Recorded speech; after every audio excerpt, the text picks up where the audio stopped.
கன்னியாகுமரிக்கு அருகே உள்ள ஒரு சிறிய கிராமம் தேசமங்கலம். அங்கே வாழ்ந்தார் வீரமணி.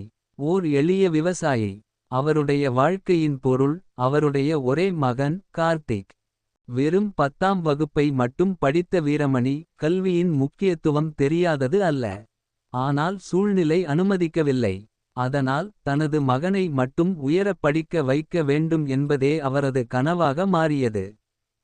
கார்த்திக் புத்திசாலி, ஆனால் சோம்பேறி. எதுக்கடா இவ்ளோ பாடம் படிக்கணும், அப்படியே வேலையாம் பார்க்க முடியாதா என்பதுதான் அவனது கேள்வி.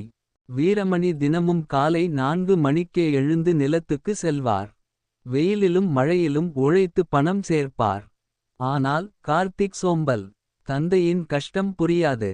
ஒருநாள் கார்த்திக் பள்ளிக்கூடத்தில் மிகவும் மோசமான மதிப்பெண்கள் வாங்கினான். தலை கீழான மார்க் ஷீட் பார்த்ததும் வீரமணி ஒரு வார்த்தையும் சொல்லவில்லை.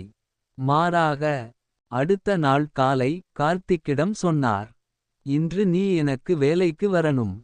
தொடர்ந்து கார்த்திக் தந்தையுடன் நிலத்துக்கு சென்றான். வெயிலில் தோல் கருகும். காலில் மண், கைகளில் முட்கள். ஒரு நாள் முழுக்க வேலை செய்தபின் வீடு திரும்பும்போது கார்த்திக்கின் கண்கள் கலங்கின. அப்பா, நீங்க இப்படி உழைக்கறீங்கன்னு எனக்கு தெரியவே இல்ல. நான் புத்தகம் படிக்கிறேன் அப்பா, நிறைய படிக்கிறேன். அந்த நாள் முதல் கார்த்திக் மாற்றமடைந்தான். நாளும் விழிப்புடன் பாடம் படித்தான்.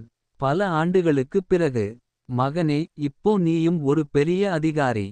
என் கடைசி ஆசை நிறைவேறிச்சு என்றார் வீரமணி மகனது அட்மிஷன் கடித்ததை பார்த்தபோது.